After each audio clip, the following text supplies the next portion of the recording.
على هذه النية ومن الصالحات وإلى حضرة النبي محمد صلى الله عليه وسلم. الفاتحة.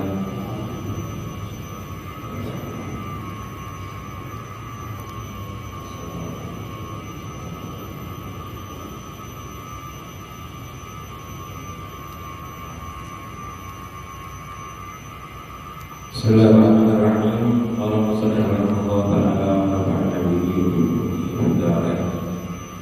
Qala ta'ala wa man yu'azzim sya'airallahi fa innaha min taqwal qulub. Alhamdulillah, kita bersyukur kepada Allah Subhanahu wa taala atas segala nikmatnya. Kita Riyadhus Shalihin. Akhirnya kita baca bab memuliakan ahli bait Rasulullah. Bab memuliakan keluarga Rasulullah, istimewaan memuliakan mereka dan adab-adabnya. Sebelum dijelaskan adab-adab, kemarin diawali dengan firman Allah Subhanahu wa taala, innama yuridullahu liyudhiba ankum ar-rijsa ahlal baiti wa yutahhirakum tatheera. Sesungguhnya Allah itu hanya ingin menghilangkan kejelekan, menghilangkan kekufuran, menghilangkan amal buruk dari kalian para ahlul bait, dan Allah ingin mensucikan kalian. Lalu sekarang yu'adzim sya'airallahi fa innaha min taqwal qulub. Orang-orang yang mengagungkan syiarnya Allah itu tanda takwa hati. Apa itu syiar Allah? Sudah kita bahas di beberapa bab sebelumnya.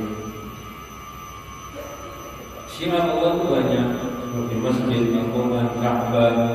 Termasuk syiar Allah yang paling mulia adalah hambanya, orang yang Islam. Dan di antara muslimin yang menjadi syiar Allah ada syiar-syiar yang lebih hebat lagi, seperti ulama, ahli ibadah, dan ahli bait Rasulullah. Itu syiar-syiar agama. Cuma kemarin sudah sempat kita bahas sedikit.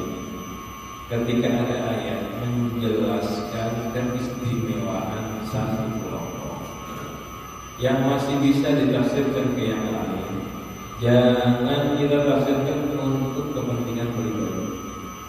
Contoh kemarin ayat itu disuruh memuliakan Allah, mensucikan ahli bait dari segala dosa, dari segala kekufuran. Kemarin sudah kita bahas bersama-sama, ayatnya multitafsir. Ahli bait di ayat kemarin itu bisa diartikan, pertama yang banyak ulama tafsir mengartikan istri-istri Rasul.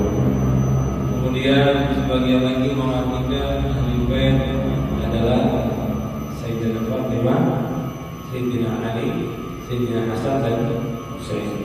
Karena berbeda pakai yudhiba ankum kalian. Kalau perempuan harusnya ankunna. Dan sepanjang ayat maknanya ankunna. Di sini pakai yudhiba ankum rijsa ahlal bait wa yutahhirakum. Kum itu domir laki-laki. Perempuan itu bisa, tapi harus ada hati-hatinya. Jadi ini nasihat buat kita buat diri masing-masing, dan juga nanti berlaku bab ke depan. Habis ini bab depan ada bab memuliakan ulama.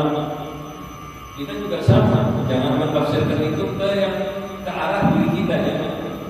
Akhirnya terjadi kesalahan. Contoh misal pendidikan penghormatan kepada ahli bait. Ahli bait jangan cari kesempatan dengan ayat ini, dengan dalil-dalil ini untuk mencari kehormatan, mencari keuntungan ya. Karena satu ayatnya mau ditafsir. Dan yang kedua, ketika kita cari penghormatan, kita bukan dapat penghormatan. Walaupun memang benar dihormati orang, kita hanya akan tersesat. Manusia itu kalau mencari keuntungan, walaupun benar di agama memang dia disuruh dicari, dia akan tersesat.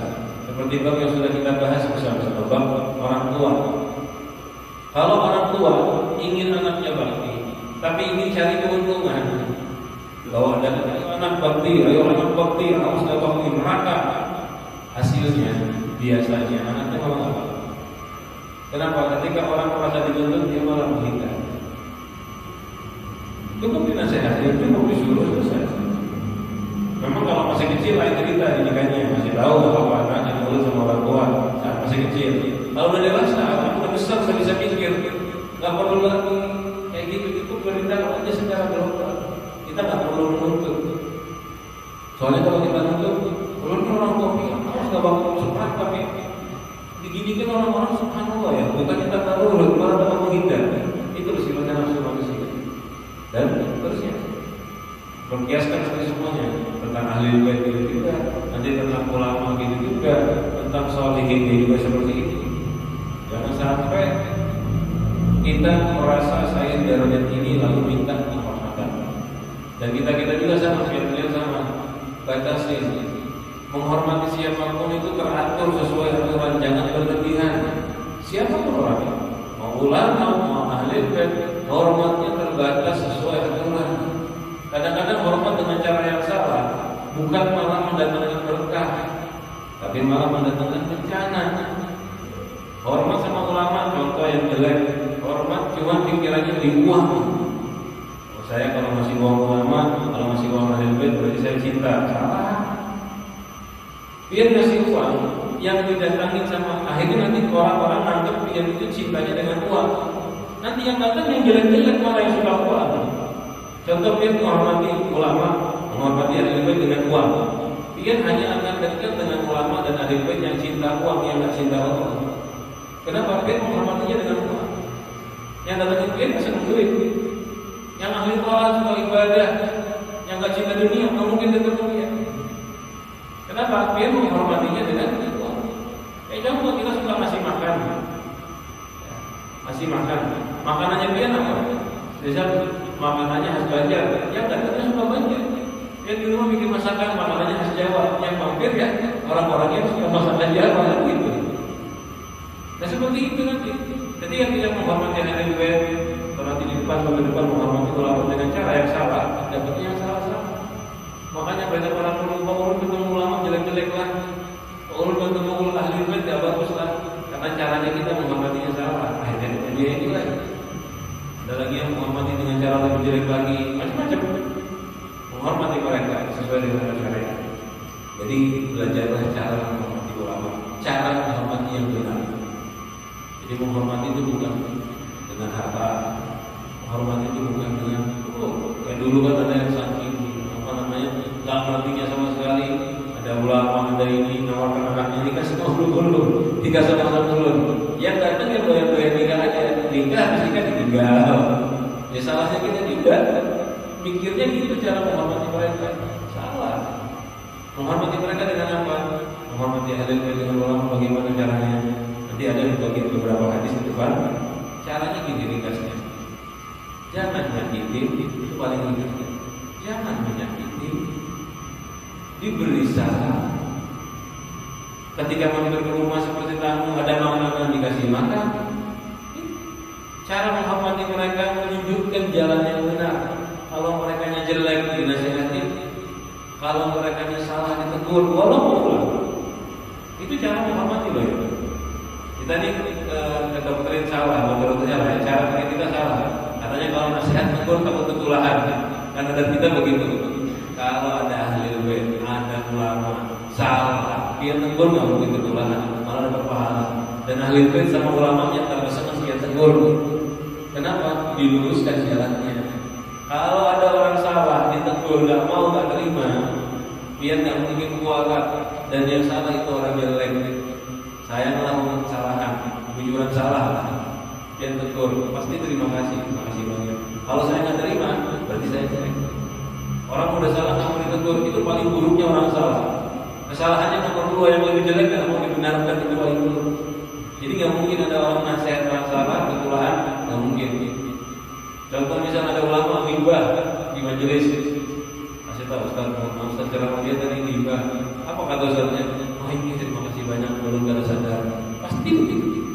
Kalau marah, dia tidak tahu apa, ghibah. Tulahan kan sepuluh kurang ajar. Kalaupun kita salah pasti mereka ngomong apa? Itu tadi bukan ghibah. Kalau ghibah itu kayak tadi dijelaskan paling begitu. Seandainya kita yang tegur salah, kita diperbaiki. Jadi seperti itu ya, menghormati itu sebisanya. Apa kebaikan yang bisa? Jangan menyakiti dan meluruskan penghormatan yang paling bagus kepada semua. Entah itu ulama, entah itu habaib, entah itu siapa pun juga. Ingatkan itu lebih bagus. Sahabat aja tuh ingatkan Rasulullah. Protes, Sayyidina Umar berapa kali protes sama Rasulullah. Bayangkan, sampai salah satu penyebab turunnya hijab itu adalah protesnya Sayyidina Umar. Tapi bukan itu kurang ajar ya. Coba. Ya Rasulullah, kenapa begitu? Ya Rasulullah, kenapa begitu? Rasul menjelaskan. Saat Sayyidina Umar benar diterima, saat Sayyidina Umar salah, Rasulullah nasihatnya. Begitu. Nah itu cinta, itu cinta. Gak ada gambaran orang cinta sama orang lain seperti cintanya Abu Bakar, cintanya Umar kepada Rasulullah. Sayyidina Umar itu cinta bukan main sama Rasulullah. Cinta ini gak ada artinya. Tapi bagaimana cintanya? Tidak membatasi, tidak membuat beliau gak mau menekun. Itu mahabbah. Tapi kalau kita cinta, oh itu sih orang belum ada nasihat yang luruskan. Itu bukan cinta. Itu bukan cinta. Itu nggak tahu itu kebodohan atau itu cuma ingin dekat saja. Beda ya. Orang cinta sama orang ingin dekat dapat manfaat beda. Kalau dia ingin dekat saja, nggak ingin dapat manfaat dunia, dia nggak mungkin tegur meluruskan. Yang penting dekat. Tapi kalau dia benar-benar cinta, dia bakalan tegur. Sama kayak pada anak kita. Kita tuh sama anak kita sayang, makanya kita tegur, kita marahin. Karena sayang. Kalau yang nanti kita tegur, kita marahin karena tetanggaan orang. Itu karena kita nggak sayang, biar aja. Yang penting senang duduk. Nah itu kembali seperti itu. Yang ini kita sadari dari kita. Hadis pertama, An Yazid bin Habban bin Hayyan, yang siapa aja? Dari Sayyidina Yazid bin Hayyan, dari Yazid bin Hayyan, qala intalaqtu ana wa Husain bin Sabrah. Saya pergi bersama Husain bin Sabrah wa Amr bin Muslim. Tiga orang ini tadi ya. Mendatangi sahabat Sayyidina Zaid bin Arqam radhiyallahu anhu. Falamma jalasa ilaihi qala lahu Husain. Ketika duduk bersama Zaid bin Arqam, Husain bin Sabrah mengatakan, "Laqad laqita ya Zaid khairan katsira." Wahai Rasulullah SAW, sungguh wahai Zaid, kamu telah mendapat kebaikan yang bagus, menemui keistimewaan kebaikan yang banyak. Kamu pernah melihat Rasulullah. Sampai tadi tahu kamu pernah dengar Rasulullah, karena saya dan Zaid sahabat. Yang lainnya dari tadi yang tiga itu. Hayyan wa Yazid bin Hayyan, Husain bin Sabrah sama Amr bin Muslim tadi. Ketemu Zaid bin Arqam, dia sahabat. Kamu telah dengar dari Rasulullah. Wa ghazawta ma'ahu, pernah ikut perang sama Rasulullah. Sallaita qalbahu, salat di belakang Rasulullah jadi makmum. Qala kita ya Zaid khairan katsira. Zaid, kamu mendapat kebaikan yang banyak. Haditsnya ya Zaid masalah dengan Rasulullah. Tolong kasih hadis kita yang kamu dengar dari Rasulullah SAW. Minta ilmu.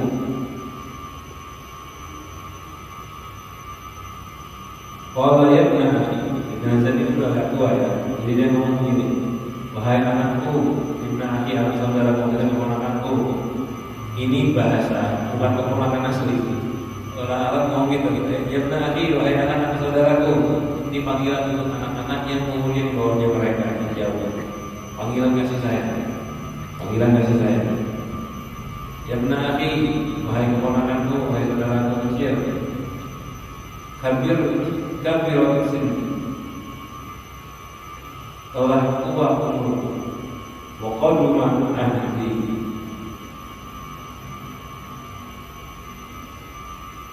Dan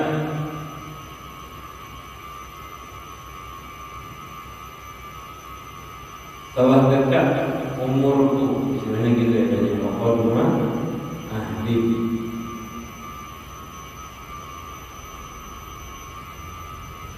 Telah dekat umurku, dia sudah tua.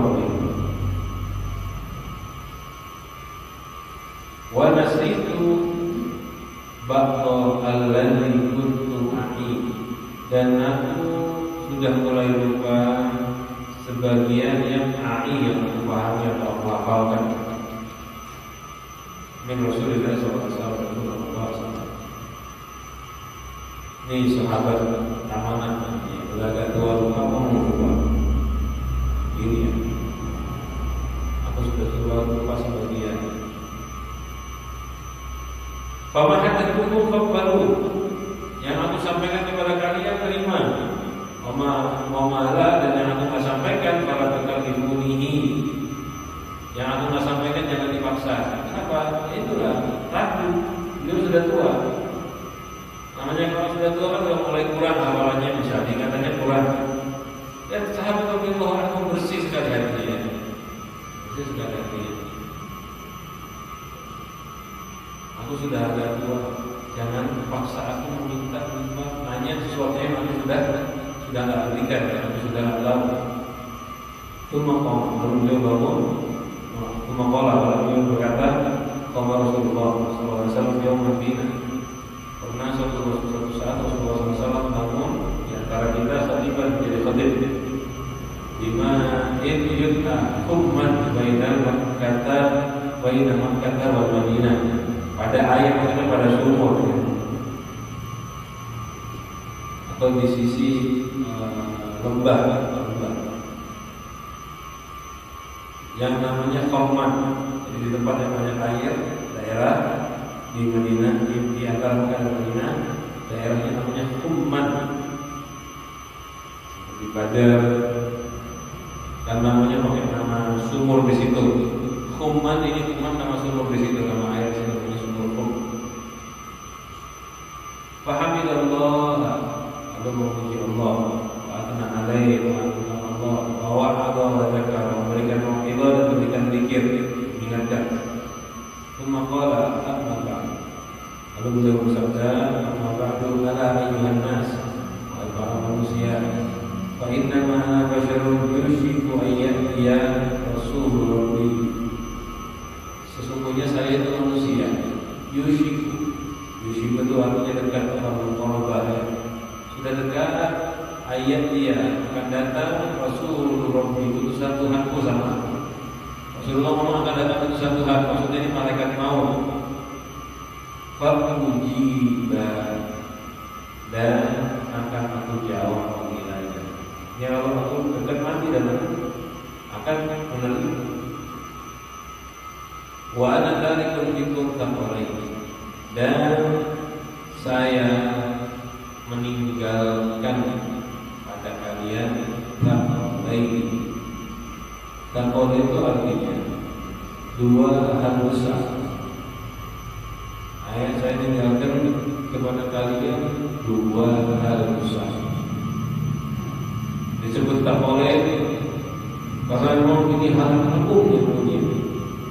Yang pertama, awwaluhuma kitabullah. Yang pertama adalah kitab Allah Al-Quran.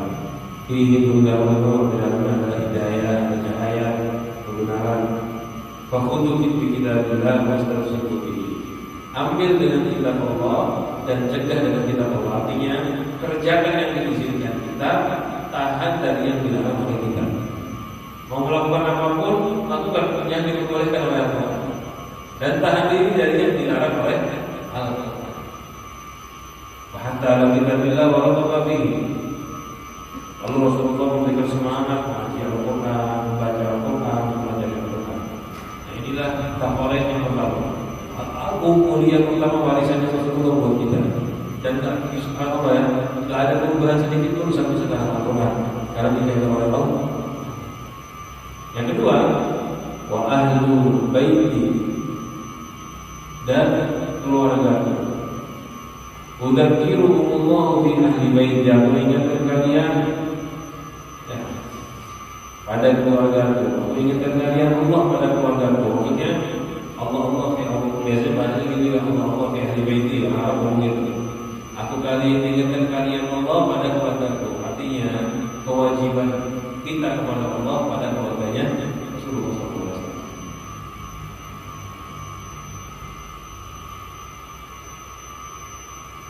Nah di sini Rasulullah SAW mengingatkan salah satu taqwa Nanti kita akan bahas ini ya. Dua hal besar yang bisa menyelamatkan kita, yang menjaga kita dari kesalahan, dari kejelekan. Yaitu siapa? Ahlul bait. Dan yang awal mulia kita Allah. Nanti setelah riwayat selanjutnya saya jelaskan sampai itu. Faqala lahu Husain, saya baca dulu sampai selesai sini. Lalu setelah selesai baca hadis Rasulullah, Husain bertanya. Husain yang tabi'in tadi ya, yang bukan sahabat. Momen Ahlul Baitihi ya Zaid. Wahai Zaid, siapa itu Ahlul Baitihi? Rasulullah. Alaysa bisabuhu min ahli baiti? Bukankah istri Rasulullah termasuk ahli bait? Kan memang yang di ayat yang Rasulullah yang kita bahas kan sering dijawab. Qala bisabuhu min ahli baiti. Istrinya Rasulullah adalah ahli baiti, termasuk sebagian dari ahli baitnya Rasulullah. Walakin ahli baitihi man hurrima shadaqatu ba'da. Tapi di hadis ini yang dimaksudkan ahli bait adalah yang diharamkan untuk dikasih sedekah. Siapa itu? Hum bilanya siapa mereka yang haram dikasih sedekah? Hum alu Ali, mereka keturunannya Ali, wa alu Aqil, dan keturunannya Aqil, wa alu Ja'far, dan keturunannya Ja'far. Ali, Aqil, Ja'far ini tiga saudara, anaknya Abi Thalib, anaknya Abi. Wa alu Abbas, dan yang keempat keturunannya Abbas.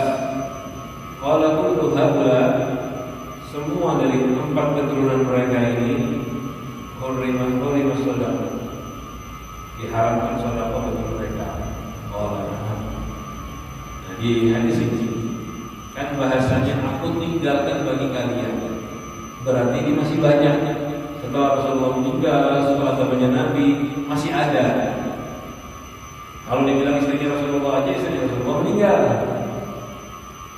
Gak mungkin sampai sekarang kan. Di ayat ini ketika dijelaskan siapa ahli bait, ahli bait yang dimaksud keturunannya Ali bin Abi Thalib, Aqil bin Abi Thalib, Ja'far dan Ja'far bin Abi Thalib, kemudian Sayyidina Abdullah bin Abbas. Oke, riwayatnya dalam riwayat yang lain, ala wa inni tarikun fikum faqih. Dan ingatlah, sesungguhnya saya meninggalkan pada kalian dua perkara, dua hal mulia, dua hal berat, dua hal penting. Ahukumah kitabullah wa haqqullah. Salah satunya adalah kitab Allah, dan itu adalah kalinya Allah. Artinya janjinya Allah, sesuatu yang membuat yang sampai kepada Allah, diridhai oleh Allah, dirahmati oleh Allah, yang membawa hidayah dari Allah. Wanita ba'ahu, yang ikuti Al-Quran, karena al-huda, mereka ada pada hidayah. Wa man tarakahu kana ala dhalatin, dan yang meninggalkan Al-Quran ada pada kesesatan. Di sini, hadis ini kita bahas tadi ya. Rasulullah meninggalkan dua hal warisan kita, yang kalau kita pegang kita bakal selamat. Kalau kita jaga, kita ikuti, kita bakal selamat. Selamat agama, selamat dunia. Yang pertama Al-Quran. Tolak ukur kita dalam beramal adalah Al-Quran. Tolak ukur kita meninggalkan sesuatu Al-Quran. Ada misalnya kerjaan, saya mau mengerjakan ini. Lihat Al-Quran mengizinkan enggak? Kalau Al-Quran bilang mengerjakan boleh, kita kerjakan. Al-Quran bilang jangan mengerjakan ini, jangan. Maksudnya Al-Quran bilang itu dijelaskan sama Al-Quran. Perilaku ini haram, jualan ini haram, kan ada di Al-Quran. Jangan.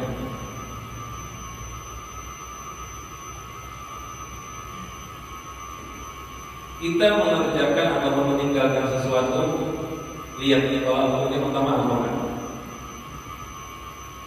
Apapun Al-Quran bilang wajib, kerjakan. Al-Quran bilang haram, tinggalkan titik. Jangan haram hal baru. Al-Quran bilang halal, dia hukumnya haram. Al-Quran bilang haram, dirubah jadi halal. Jangan. Apapun yang dibawa Al-Quran, yakini, percayai. selamat. Kalau sudah tidak, maka itu dengan Al-Quran binasa. Itu urusan apapun sebetulnya. Makanya kita lihat ke zaman banyak yang binasa, banyak yang celaka, karena sudah lupa sama Al-Quran. Jadi berpegang teguh kepada yang lain. Urusan kerjaan, Al-Quran bilang, yamhaqullahu riba wa yurbis sadaqah. Allah membuat rugi riba dan membuat untung sedekah. Itu omongannya Al-Quran. Kita kebalikannya. Sedekah pun habis begitu dulu sedekah. Kita kan pikirnya gitu, kalau sedekah masih duit saya habis, tapi kalau riba kan saya dapat untung. Keluarlah mindset yang bertentangan dengan Al-Quran. Lakukan riba karena ngira riba itu bikin untung, bikin kaya. Yang ada malah binasa. Gak mungkin kaya orang dengan riba. Kalaupun kaya, Allah akan beri bala harta ribanya bermasalah, membuat binasa kita. Dulu saya pernah dengar orang Syekh Mutawalli Syarawi. Syekh Mutawalli Syarawi ngomong begini, setiap harta yang kamu dapatkan dari haram, contohnya riba, catat berapa banyak sih bedanya. Ketahuilah di harta tersebut pasti ada masalah. Entah itu bakalan diambil oleh Allah dengan cara yang sama. Dia tahu pekerja-pekerja riba itu walaupun dapat untung, rugi juga banyak. Entar ada hartanya yang diambil pajak dengan zalim, harta dari ribanya dimintain jatah-jatah preman, bisa dimintain nyogok sana nyogok sini, habis juga. Susah, harta haram itu membinasakan. Itu contoh dari Al-Quran. Ikuti Al-Quran selamat. Dan yang kedua, Rasulullah meninggalkan ahli bait. Itu yang menyelamatkan kita. Bagaimana menyelamatkannya? Ini yang perlu dipahami. Kadang-kadang, mohon maaf, ahli baitnya tak berilmu, main potong hadis ini aja. Hormati ahli bait, hormati ahli bait, selamat dia. Dan itu aja. Sebentar. Seperti tadi kita bilang, kalau menghormati ahli bait kasih uang. Kalau menghormati ahli bait cuma menghormati itu cuma umpan. Nanti dia ketemu yang salah, ketemu yang jelek, selamatkan. Ahli bait yang dimaksud di sini betul keturunannya Ja'far, keturunannya Ali, keturunannya Adil. Tapi bagaimana yang dimaksudkan mereka yang menyarankan? Di hadis yang lain Rasulullah jelaskan, fa innahuma, sesungguhnya Al-Quran dan ahli bait itu bersatu dan gak akan terlepas hatta ya tidak ada yang tahu sampai datang haud kalau ada Rasulullah sampai akhirat nanti mereka menjadi satu. Nah, ulama menjelaskan memahami makna ini. Ahlul bait yang ikuti, yang dia jadikan pegangan bikin selamat itu Al-Quran yang ahlul bait yang sejalan dengan Al-Quran. Jadi mereka itu ahlul bait yang dimaksud lisanul Quran. Seperti Rasulullah jadi penafsir Al-Quran. Pekerjaannya Rasulullah, amalnya Rasulullah itu Al-Quran. Kemudian Rasulullah mewariskan itu kepada Sayyidina Ali, kepada Sayyidina Fatimah, Sayyidina Hasan dan Husain. Lihat mereka, itu mereka penafsiran Al-Quran. Begitu juga keturunannya menjadi penafsiran Al-Quran. Karena mereka itu mengajarkan anaknya, mengkopi ilmu bapaknya ke anaknya, mengkopi apa bapaknya ke anaknya terus. Sehingga jadilah mereka penyelamat seperti Al-Quran. Tapi kalau yang kagak terkopi dihormati seperti biasa, bukan dijadikan pegangan untuk dipanutin. Beda. Sudah jelas ini loh. Orang kalau nggak alim nggak bisa jadi panutan. Siapa itu? Kita tuh dari dulu tersesat karena ini. Ini perasaan bahwa masalahnya bukan di ahli bait aja, di semuanya. Kita ngelihat hormat sama satu bapak, anaknya kita umpati. Padahal anaknya nggak sama bapaknya. Ini yang bahaya dari dulu. Ini bukan ada di ahli bait saja, semua. Kiai anaknya kiai, guru anaknya guru. Kita kadang-kadang gurunya betul alim soleh, anaknya gimana? Nggak sama bapaknya, malah kadang-kadang ada yang aliran sesat. Kita buta, menghormati anaknya, ngikutin. Lo hormat nggak ada masalah, menghormati, mencium tangan silakan. Tapi kalau ngikutin, selagi ilmunya nggak benar ya. Makanya dulu ada misi dari orang-orang di luar Islam sampai masuk ke Indonesia, memberikan beasiswa pelajaran yang mahal kepada anak-anaknya kiai-kiai, kepada anaknya abang-abang orang-orang. Kemana mereka belajar? diajak belajar ke luar negeri, salah satunya ke Amerika, Eropa. Belajar apa? Belajar agama Islam. Bayangin, ada orang Islam, orang kiai, bapaknya alim, belajar sama bapaknya, dikasih beasiswa belajar di mana? Ke negeri kafir. Ternyata di sana belajar apa? Islamnya cuma kedok, mereka didoktrin untuk jadi liberal. Itu yang paling banyak sekarang Islam liberal. Bapaknya kiai kadang-kadang, kakeknya kiai. Kenapa? Didoktrin mereka. Ada yang diajak dibawa ke luar negeri belajar di tempatnya, kayak contoh di Irak, di sebagian mana Islam, tapi aliran sesat. Aliran sesat. Nanti ada yang pulang jadi pikirannya itu orang-orang ini banyak yang murtad. Pulang ke Indonesia orang-orang ini banyak yang murtad, takfiri dia, kafir. Kita di masjid kayak gini pagi-pagi belajar, syirik. Semua orang kafir. Padahal anaknya abahnya ulama, abahnya ulama. Nah ini bahaya. Ini bahaya. Iya, kita semua. Ada orang alim, anaknya kita ikutin jika ilmunya sama-sama abahnya. Kalau nggak ikutin kita hormatin dengan cara meluruskan, menasihati. Soalnya kalau kita tuh pandang buta, kayak tadi, abah kakeknya Rasulullah, betul, jangan ditanya lagi kakeknya Ali, kakeknya Hasan Hussein, betul, gak usah ditanya kakeknya soalnya ini. Tapi mereka jadi lihat, kalau nggak benar, nasihati. Biar hormat, nggak apa-apa. Hormat itu bukan berarti salah mengikuti. Kalau orang salah, nggak usah ngikutin. Dulu saya contoh aja. Dulu ada satu orang, ini contoh, bahwa orang tuh ngikutin kalau sembarangan berbahaya. Ini contoh, ada satu orang telepon nanya hukum sebuah pekerjaan. Ada satu pekerjaan. Jadi ada satu habaib kerjanya, dia lagi mau bekerja, kerjanya sama habaib juga. Kawan lu yang datangin dia ini tahu kerjaannya haram, ditegur nggak sama kawan lu? Pak, kerjaan saya ini haram, nggak boleh. Kebetulan yang tegur ini bukan orang alim mana, cuma ngerti lah sedikit hukum. Yang ditegur, lu diajakin hakim, jadi lu diajakin hakim. Debatlah mereka berdua panjang lebar, sampai karena kawan lu yang sama dia ini nggak punya dalil banyak, telepon ke ulun. Maksudnya biar dikasih dalil, telepon ke saya. Ini kalau ada kawan mau tanya, ya. Itu masalah apa yang mau ngaji bulan? Ini apa kabar sehat? Aku mau tanya kerjaannya ini. Tahu lah boleh bisnis kerjaan. Boleh lah ulun kalian jadi. Ulun tanya, sudah dijelaskan belum sama kawan ulun? Ini kan ulun pastinya harus dijelaskan sama kawan ulun. Sudah cuma ini ulun yang ngajakin ulun hampir. Ya dia gitu. Jadi cuma dia ngajakin ulun hampir jadi. Ulun bilang Pak, ulun mau tanya, ulun nggak pakai dalil panjang lebar karena dalil itu ya kayak gitu. Kalau orang hatinya nggak terbuka, dalil yang mungkin masuk. Ya ulun bilang Pak, seandainya di sekarang dia diajak Habib naik gedung tingkat 20, maulah dia tinggi, terus diajak loncat bareng-bareng dari atas ke bawah.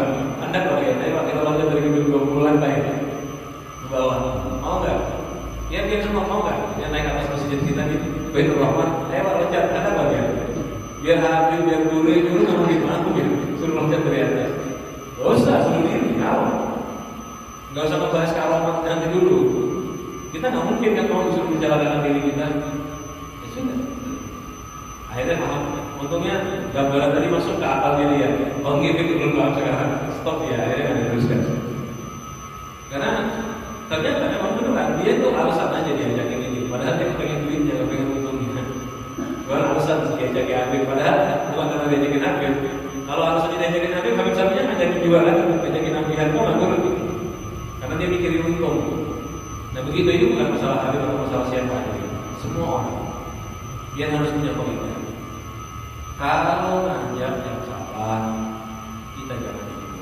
Kalau mencontohkan yang tidak baik, jangan ditiru. Ingat, satu aja contoh di dunia ini yang ditiru 100%.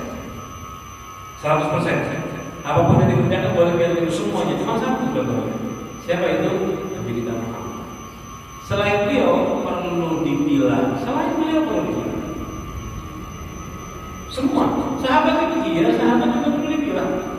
Sahabat kan ada beda pendapat kan. Ya walaupun kita nggak bilang salah, cuma kita ikut yang paling kuat kan gitu. Yang bisa ditiru 100% Rasulullah, ikut 100% Rasulullah. Biasanya tuh kita gini, senang sama Habib yang suka, atau senang Habib, senang Kiai yang suka begadangan kata sholat subuh. Dikumpas sama mereka, Pak Habib, kenapa begadang nggak subuh? Itu penyebabnya bukan karena Habibnya aslinya, karena memang piajanya kalau menuju sholat subuh juga alasan untuk begitu. Atau kita senang sama ini yang suka melakukan hal-hal yang salah misalnya, itu jangan diikuti. Nah, biasanya kita ikutinya bukan karena mahabbah sama Rasulullah, bukan, karena memang kita cocok dengan malas, cocok dengan malas. Kalau kita dari dulu paham ini itu aman banget. Itu hilang itu omongan-omongan. Aduh, ada anak dulu kayak gini turun, ada anak Habib begini sama turun. Kan sering terjadi kan? Salah, buruk, jelek. Ya karena sebetulnya kita yang salah.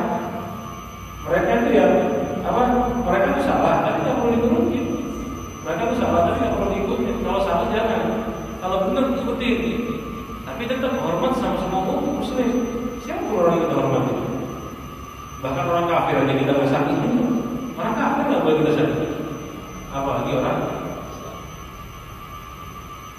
ini sistem pelajaran yang terbuka.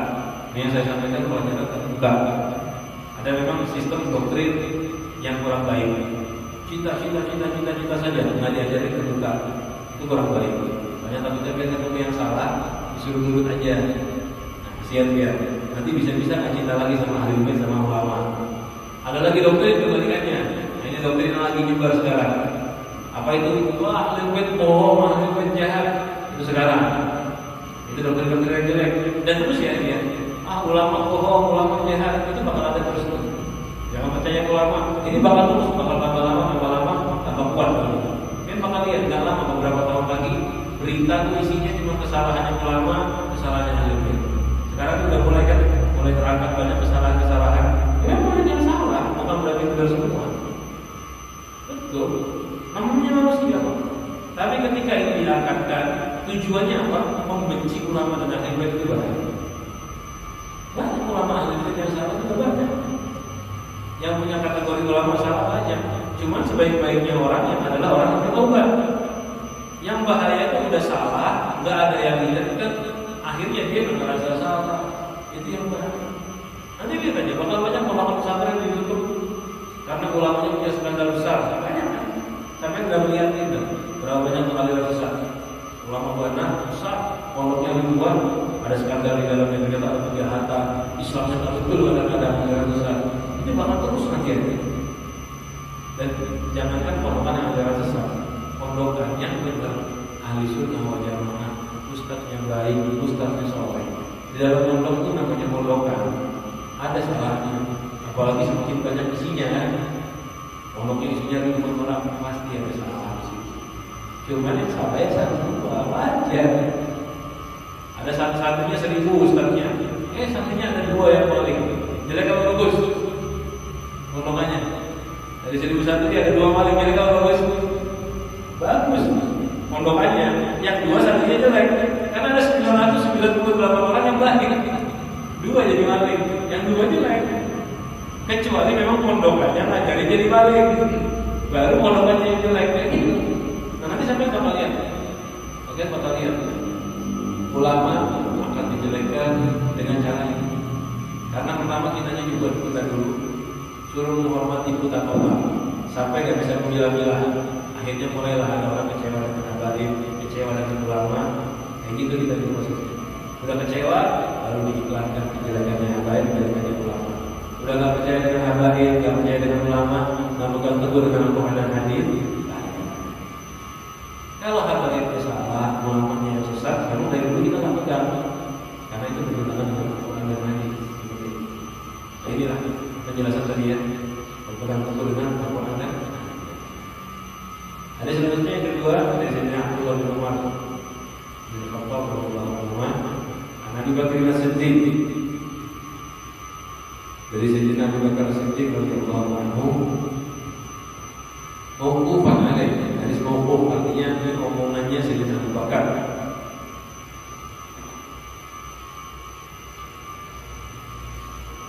Urqubu Muhammadan fi ahli baiti. Urqubu, kalau dalam bahasa terjemahan muraqabah, perhatikan. Tapi di sini maksudnya raqubu, biasa sih.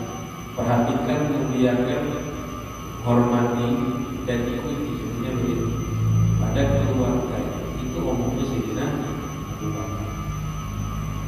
Dan benar dipraktekkan sama Sayyidina Abu Bakar, dipraktekkan sama Sayyidina Umar. Sayyidina Umar itu punya konsultan, kan beliau jadi Amirul Mukminin. Penasehatnya siapa? Salah satunya Sayyidina Abdullah bin Abbas. Penasehatnya Sayyidina Umar bin Khattab.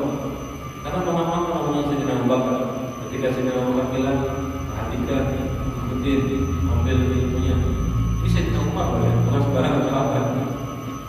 Yang duduk sama Rasulullah, sahabat mulia nomor 2. Tapi punya nasihat yang beliau. Siapa itu? Abdullah bin Abbas. Yang tadi anaknya Abbas berarti kan ahli bait. Keluarganya Rasulullah. Padahal Abdullah bin Abbas masih muda jauh dari Sayyidina Umar. Separuh umurnya Umar, nggak sampai. Muda sekali. Dijadikan nasihat kenapa? Satu, keluarga Rasul. Yang kedua, memang pantas disebut ahli bait dari ilmunya, hafalannya, pemahamannya.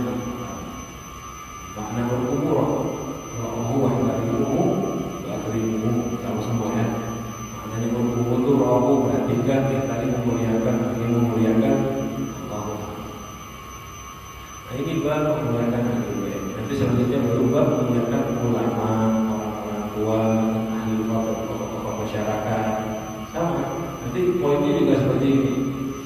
Memuliakan orang, hal yang lebih tua kita beri salam, kita tapi sekali lagi ya, ingat, semua orang kita hormati. Yang alim lebih kita hormati, yang soleh lebih kita hormati. Anaknya orang alim, anaknya orang soleh, keturunannya orang alim, keturunannya orang soleh, anak guru kita, semua kita hormati, lebih dari yang lain. Tapi untuk diikuti, yang hanya kita ikuti orang-orang. Selainnya alim kita nggak bisa jadikan panutan. Ngomong nggak bisa dijadikan dalil omongannya, karena yang bisa memberikan petunjuk cuma, nah itu penting sekali ya. Kita menjaga. Jar ini, jar itu nggak bisa, alim tidak. Ngomongnya pakai Al-Quran, hadis tidak. Baca kita tidak. Kita dari dulu kan kalau kita jar dulu ini, jar halim ini, jar sidin, jar sidin. Sidin ini halim, halim tidak. Sidin ini anak guru, halim tidak. Kalau nggak halim ngomong sesuatu, kalau benar nggak ada masalah. Kalau benar memang diikuti kan. Tapi kalau nggak benar yang bisa diikuti. Agar kuncinya itu hormati semua orang. Yang salah jangan didekatin, jangan diikutin. Yang benar ikutin, hormati. Ilmu kembali kepada Allah. Itu apa? Nggak mungkin ada masalah. Nggak mungkin ada masalah. Kalau seperti itu caranya nggak ada masalah. Yang masalah itu diikuti orang nggak berilmu. Mudah-mudahan kita jadi bermanfaat.